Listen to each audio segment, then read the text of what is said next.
కేంద్రంలో ఉన్నటువంటి భారతీయ జనతా పార్టీ దేని మీద గెలిచిన వాళ్ళు శ్రీ రామచంద్ర స్వామి జై శ్రీరామ్ అనే ఒక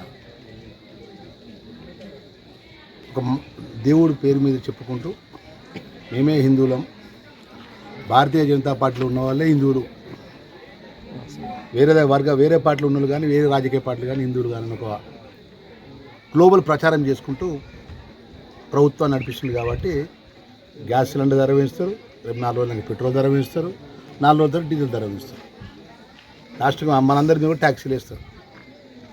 ఏదేమైనా కూడా కేంద్ర ప్రభుత్వం ఏదైతే పద్ధతి ఉందో దాన్ని తీవ్రంగా ఖండిస్తున్నాము. అది సరియైన పద్ధతి కాదు. ఇలా తెలంగాణ రాష్ట్రానికి సంబంధించిన ట్యాక్సెస్ రూపంలో విపరీతమైన డబ్బులు కేంద్రం తీసుకుపోతాయి. రాష్ట్ర ప్రభుత్వానికి దామాషా ప్రకారం ఇవ్వాల్సిన డబ్బు తిరిగి ఇస్తలేదు.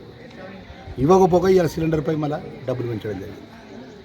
ప్రభుత్వము 2014 నుంచి 2023 వరకు టీఆర్ఎస్ బీఆర్ఎస్ ప్రభుత్వం, ఎవరి ప్రభుత్వం వాళ్ళది?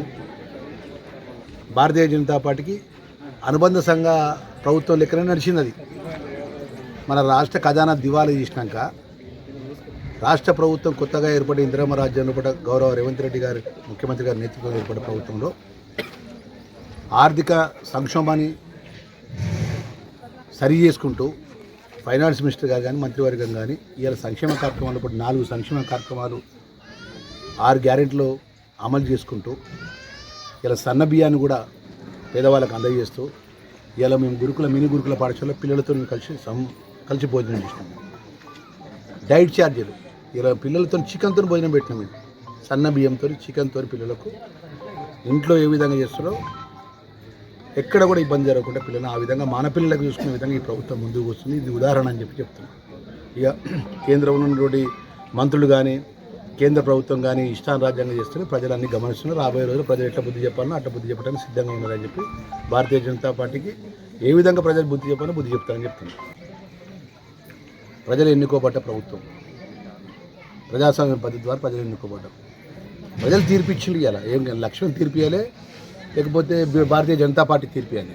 తెలంగాణ ప్రజలు తీర్పిచ్చి జాతీయ కాంగ్రెస్ పార్టీ ఇందిరమ్మ రాజ్యాన్ని ఎన్నుకొని గౌరవ ముఖ్యమంత్రిగా శాసనసభ్యులు మేము అందరం ఒక్కొక్క నియోజకవర్గం 2,20,000 ప్రజలకు ఎమ్మెల్యేలుగా గెలిచి మేము వారిని ఏకగ్రీవం ఎన్నుకొని ముఖ్యమంత్రి చేసినాం. రాబోయే కాలంలో స్థానిక ఎన్నికలు ఉన్నాయి కదా, ఒక 2 నెలలు స్థానిక ఎన్నికలు ఉన్నాయి. భారతీయ జనతా పార్టీ అడ్రస్ ఎందుకు తెలుస్తుంది?